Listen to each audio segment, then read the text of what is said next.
Hey salut à tous, c'est Daisrek et aujourd'hui j'avais envie de vous parler de ma récente expérience à la FanX Live située à Farnborough du 5 au 6 octobre 2024, organisée par les anciens organisateurs des anciennes Wells Comic Con. Après le fiasco de la dernière Wells Comic Con que je parlerai un jour car je l'ai faite, ils avaient besoin de se renouveler, de prendre du temps et maintenant ça y est, c'est parti, c'est la FanX Live. Est-ce qu'ils se sont rattrapés? On va voir ça tout de suite. Alors, pour la petite histoire, de base, on savait pas que la FanX Live existait. Un jour, je me suis dit, mais tiens, qu'est devenu les Wells Comic Con? Parce qu'on avait adoré leur ancienne édition, sauf la dernière. Donc, en allant sur leur Facebook, on voit qu'ils en ont créé une nouvelle, c'est la FanX Live. On se renseigne, et là, des guests Game of Thrones, des guests Seigneur des Anneaux, des guests Hobbit, on s'est dit. Mais cette future Comic Con est faite pour nous, du coup! Au final, ce n'est pas moins de 9 guests qui nous intéressaient beaucoup, et on s'est dit, bah allez, bah pourquoi pas, autant essayer. Était-ce une bonne expérience ou mauvaise? Bah on est mitigé. Disons que ça s'est quand même bien passé dans l'ensemble, sauf que quelques jours avant la FanX Live, on commence à avoir une vague d'annulation de guests, et on s'est dit, oh là là, mais on est dans la mouise! Qu'est-ce qui se passe? Pourquoi nous? Pourquoi? Et on se retrouve avec que 4 guests au total à la Comic Con. Les autres n'ont malheureusement pas pu venir, ou peut-être qu'ils n'ont jamais été invités. On ne sait pas ce qui s'est passé réellement, il n'y a pas forcément de vraies raisons derrière leur annulation. On y va, de toute façon on avait déjà payé le bateau, le transport, même si ça nous aurait très embêté qu'il y aurait un ou deux guests, finalement il y en a eu 4. Heureusement, et je tiens à dire, petite alerte spoiler, que c'était tous des bons guests. Voilà, ça nous a un peu remonté le moral parce qu'après avoir vu les 5 autres annulés, on était vraiment dégoûtés. Numéro 1, il s'agit de l'actrice Myriam Margolyes que nous avons pu voir dans la série Merlin, mais aussi dans la série Doctor Who, mais elle est principalement connue pour son rôle de Pomona Shurav dans la saga Harry Potter. Déjà comme première impression, elle semblait quand même un peu fatiguée, elle a 83 ans, elle est vieille, et malheureusement pour elle, on suppose qu'elle a des problèmes de santé parce qu'elle se déplaçait en fauteuil roulant. Malheureusement, c'est la vie, on ne sait pas ce qui se passe. Peut-être qu'elle a des problèmes dans son corps ou c'est peut-être juste la vieillesse. Mais en tout cas, c'est quand même triste de la voir comme ça, surtout que c'est une femme qui avait l'air très sympathique, qui est surtout très souriante. Et quand on vient la voir et qu'on se présente qu'on est français, elle nous parle en français, ça se fait toujours plaisir. Elle n'arrivait pas à bien formuler ses phrases, ce qui est normal, surtout avec son âge, mais ça se voyait qu'elle voulait expliquer son expérience, ou en tout cas à chaque fois qu'on lui posait des questions, elle voulait tout le temps parler, et ça c'est cool. En plus de ça, elle sortait un nouveau livre dont je me rappelle pas le nom, où elle faisait entre guillemets sa promo, donc ça c'est vraiment cool. Si quelqu'un qui l'apprécie voulait acheter son livre, il pouvait, et en plus de ça, il avait un autographe. On lui parle d'abord de la série Merlin parce que c'est une série coup de cœur de Ambre, ma copine. Moi, personnellement, je ne suis pas un grand fan de Merlin, j'ai même décroché. Il faut qu'on la finisse, mais vraiment, c'est vraiment pas terrible. Je préfère Nick Cutter et les Portes du Titan à ça, et Ambre Inverse, c'est chacun son truc. Mais du coup, nous avons parlé de cette série, et vraiment, elle a été très étonnée parce que pas beaucoup de monde lui parle de cette série, alors qu'elle a quand même un épisode entier centré sur elle, même si c'est pas un grand rôle, mais ça reste quand même une méchante d'un épisode. Malheureusement pour vous, je me rappelle plus trop de la conversation qu'on a eue avec elle. C'était Ambre surtout qui lui a parlé, parce que bah moi je m'en foutais un peu, donc j'ai vraiment pas les détails, du coup je ne pourrais pas vous dire qu'est-ce qu'ils se sont racontés exactement, parce que bah j'étais pas trop concentré non plus. Vous inquiétez pas, on est quand même parlé d'Harry Potter. Je lui dis la fameuse question qu'on pose à tous les acteurs qu'on rencontre: quel a été son meilleur souvenir? Et là, elle nous dit que bah, elle n'a pas eu beaucoup de scènes, ce qui est normal quand on regarde la saga, mais ce qu'elle se rappelle surtout, c'est sa scène où elle fait un cours avec ses élèves, et elle a dit qu'elle avait adoré ce moment-là parce qu'elle adore les enfants, à pas sortir de ça de son contexte, mais qu'elle adore faire apprendre aux jeunes, surtout quelque chose qu'elle connaissait pas également, c'est la scène avec les mandragores, surtout avec la scène où le mandragore crie, qui casse les oreilles à tout le monde. En tout cas, c'était son meilleur souvenir parce que bah, elle n'a pas eu beaucoup. On lui demande alors qu'est-ce qu'elle pense de la future série Harry Potter proposée par HBO Max, et elle nous dit que bah, ça sert à rien, c'est vraiment inutile, c'est vraiment rajouter du détail parce que bah, en série, tu auras forcément plus de temps à l'écran pour par exemple les personnages secondaires. C'est pas vraiment intéressant de voir ça aussitôt, ça sert à rien. Surtout qu'il y a eu de bons acteurs, qu'il y a eu une belle ambiance. C'est vraiment devenu un univers qui s'est créé pour tout le monde entier. tout le monde connaît les Harry Potter, c'est beaucoup trop tôt, ça sert à rien, et on est tout à fait d'accord avec elle. C'est cool de l'avoir rencontrée, c'était quand même très rapide avec elle, mais après, elle est vieille, on peut pas juger sur ça, bien sûr. Mais en tout cas, avec ce peu d'éléments quand même, c'était quand même une très belle rencontre, une très belle personne, très gentille, très souriante. Malheureusement, je pense fortement qu'elle risque de plus faire de Comic-Con, parce que vu son état de santé, on sait pas ce qui peut se passer par l'avenir, et il y a tellement d'acteurs de Harry Potter qui décèdent, il y en aura d'autres qui vont suivre, hein, ils commencent à tous se faire vieux. Si vous avez la possibilité de la rencontrer, n'hésitez pas, surtout qu'à mon avis, ce sera peut-être ses dernières, ou alors c'était peut-être sa dernière, à voir. Mais en tout cas, elle est très gentille, très à l'écoute, elle parle un peu français et ça c'est vraiment cool. Donc si vous aimez Harry Potter, allez la voir parce que vraiment c'est une très gentille dame. Numéro 2, comme deuxième guest rencontré, il s'agit de l'acteur Nick Moran que nous avons pu voir encore une fois dans la saga Harry Potter en incarnant Scabior dans les 2 derniers films. C'est une petite revanche personnelle car il avait été invité à une London Film and Comic Con, sauf que nous on n'y était allé que le samedi alors que lui il était là le dimanche. J'étais dégoûté, il y avait d'autres acteurs d'ailleurs pour cette Comic Con que j'ai raté. C'est pas grave, c'est la vie. On est obligé de faire des choix et lui malheureusement c'était un choix non voulu à la base, mais en tout cas, je l'ai raté, mais j'ai enfin pu prendre ma revanche et je peux vous dire une chose, je n'étais pas déçu. De base, je ne m'attendais à rien. Mais finalement, il s'avère que j'ai eu un gros feeling avec lui, ça s'est vraiment hyper bien passé. On lui parle, on se dit bonjour, on est français, est-ce que vous parlez français? Et là, il me dit ah oui, je parle un peu français. Et là, on se dit oh, encore un, dis donc, c'est trop bien! Et il nous expliquait qu'en fait, il a appris la langue française, pas par ses leçons en étant gamin, etc. Mais en fait, il a joué dans un film qui s'appelle Prisoner of the Sun. C'est un film avec des momies. D'ailleurs, il nous disait pour parler de ce film, parce que c'est assez compliqué, en anglais en tout cas, de décrire le film, qu'il y avait des momies et tout. Nous, on se disait, ah, le film avec Tom Cruise? Non. Le film avec Brendan Fraser? Non. Ah, je crois pas. Du coup, il a dû nous chercher sur internet, c'est ce film, il est en mode ah je l'ai pas vu, désolé. Donc il nous parle de ce film, ça a été filmé au Maroc et en fait là-bas il parle beaucoup français. Du coup il a appris là-bas pour pouvoir parler avec les membres du casting, mais aussi toutes les personnes de l'équipe technique. Ensuite on a bien évidemment parlé d'Harry Potter en lui disant quel a été son souvenir préféré. Et tout comme Myriam, il n'a pas beaucoup de scènes à lui dans les films Harry Potter, il a surtout joué dans les 2 derniers films. Sa scène préférée, c'est quand il poursuit Harry Potter alors qu'il a la cape. Il nous disait qu'il était peu de temps à l'écran, mais derrière, il y était souvent. Il adorait rigoler avec les autres membres du casting, par exemple avec Daniel Radcliffe qui joue Harry Potter. C'est vraiment un gars où il s'amusait, il s'embêtait à chaque fois, et l'une de ces scènes de course-poursuite où il essaye d'attraper Harry Potter, la scène a dû être retournée plusieurs fois parce qu'en fait, à chaque fin de tournage, à chaque fois il éclatait en fou rire avec lui, ils n'arrivaient pas à tourner sérieusement les scènes, ils ont dû recommencer une centaine de fois, bon j'abuse peut-être un petit peu une centaine, mais en tout cas c'était vraiment l'un de ses meilleurs moments passés sur le tournage, et tant mieux. Au moins, il y avait une bonne ambiance. On lui demande quel est son futur projet. Il nous disait qu'en fait, il va tourner dans un futur film de requin à petit budget et que le requin sera fait en CGI. Comme ça évitera que des membres du casting se fassent dévorer.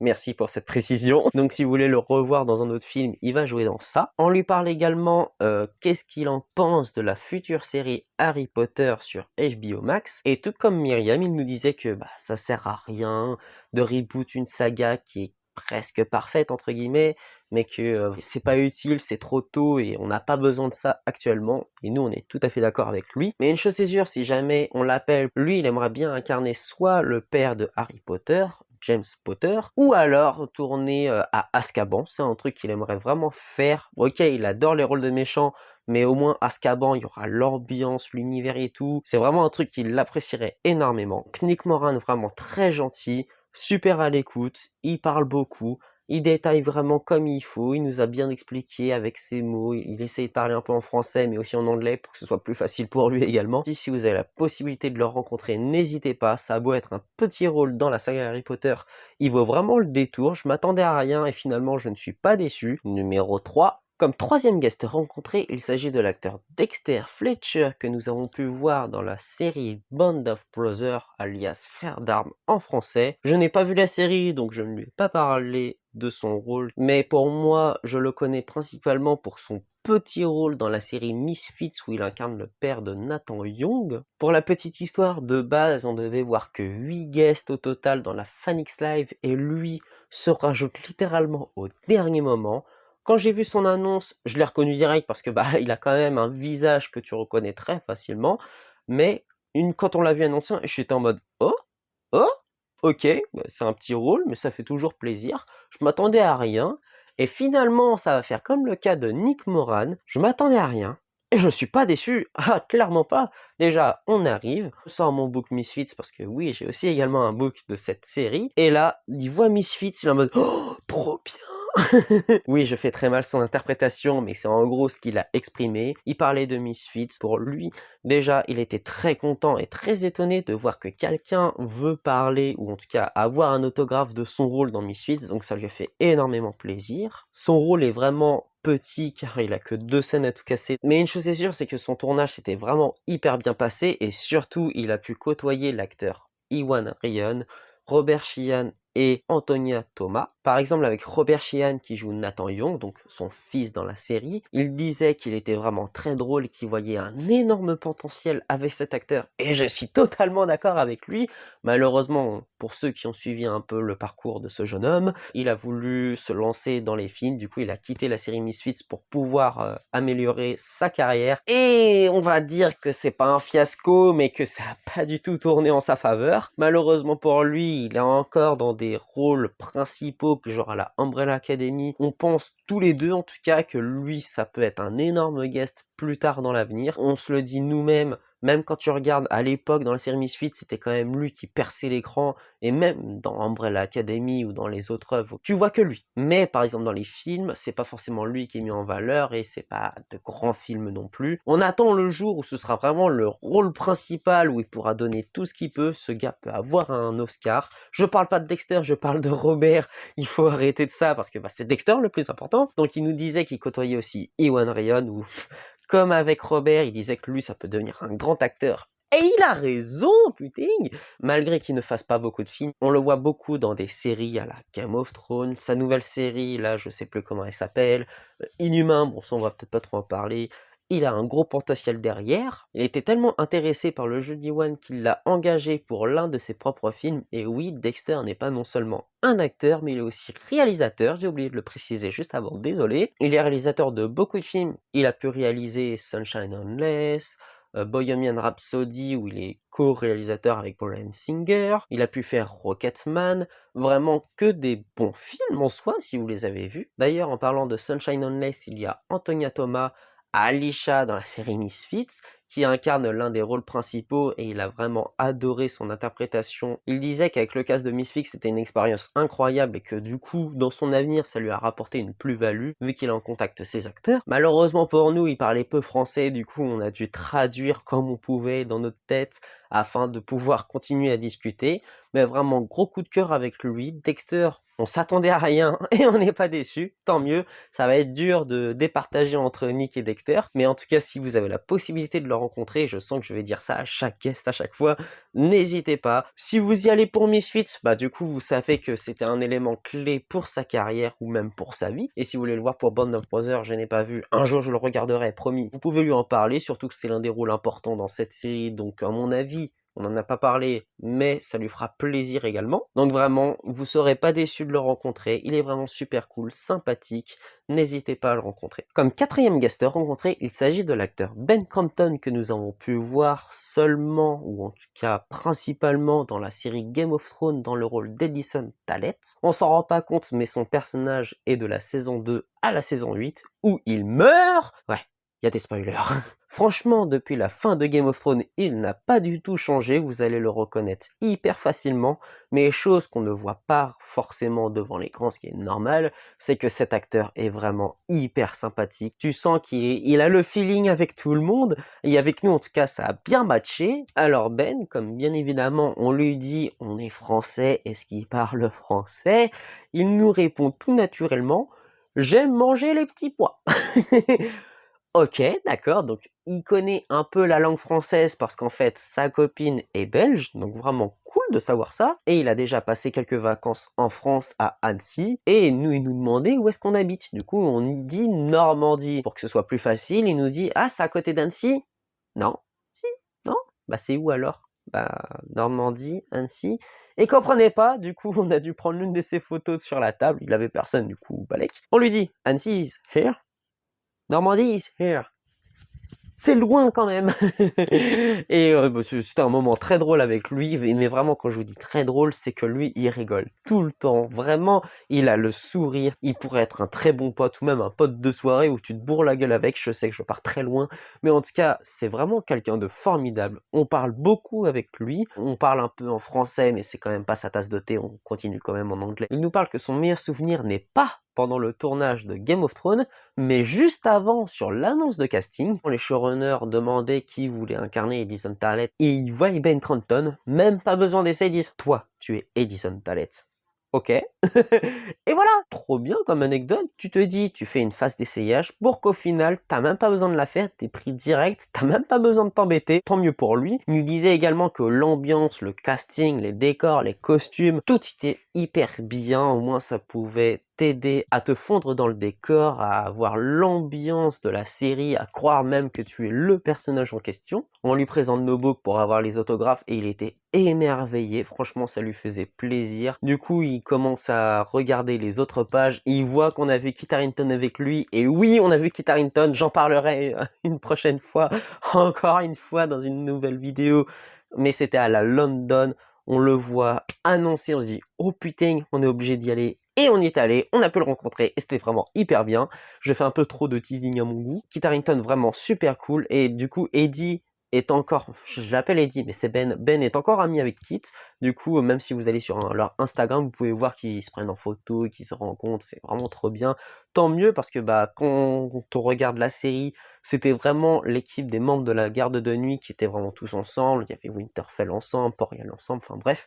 Eux, c'était vraiment leur petit groupe et ils sont quasiment tous potes. Donc quand il a regardé Piper, Graine et tout le reste, ça faisait vraiment chaud au cœur. Et quand il tourne les pages, on commence à se dire « mais est-ce qu'il est au courant ?» Et là on se dit « bon allez, on lui parle, on sait jamais ». Donc on lui dit que il y a une future convention allemande proposée par Prune Nerd qui, à la base, voulait créer une convention spécialisée Game of Thrones et House of the Dragon.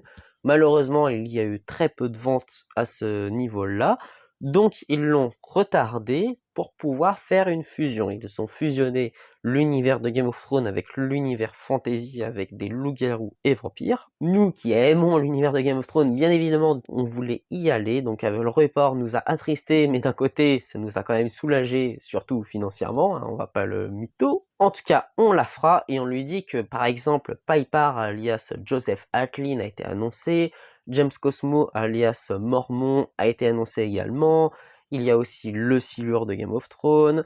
Petite mise à jour de dernière minute, en fait tous les guests ont annulé sauf Bella Ramsey, on est tellement dégoûtés, même Kerry Ingram était annoncé il y a une semaine, et finalement non, elle ne viendra pas parce qu'il y a des problèmes avec leurs agents et ça se passe mal, du coup ils préfèrent ne pas les inviter, on est tellement dégoûtés. On croise fortement les doigts que déjà de base tous reviennent, mais que peut-être si Ben est annoncé à la Prune Nerd, on pourrait peut-être se dire que c'est grâce à nous. De toute façon il n'était pas au courant, donc on lui a appris tout ça, il a bien pris ses petites notes, ça fait plaisir.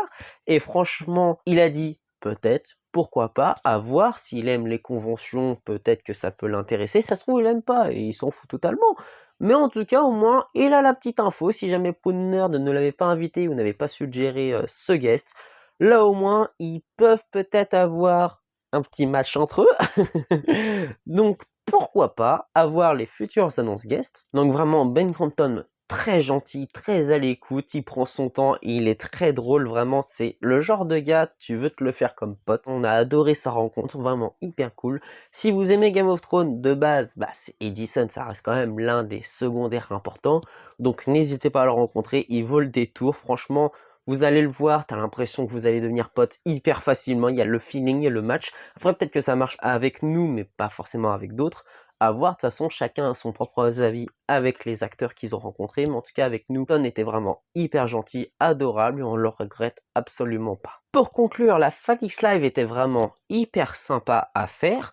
Malheureusement, il y a eu la vague d'annulation, on peut pas leur reprocher ça parce que ça peut arriver qu'un guest annule, mais là quand même, il n'y avait pas que les nôtres, il y avait quand même une grosse vague d'annulation, je crois. Au total, il y en avait une douzaine en tout. Donc vraiment, pour ceux qui voulaient la faire, ou en tout cas se spécialiser avec certains acteurs, on peut comprendre que c'était compliqué. Nous également, ça nous a fortement embêté. Faire que 4 guests, franchement, ça vaut pas vraiment le détour.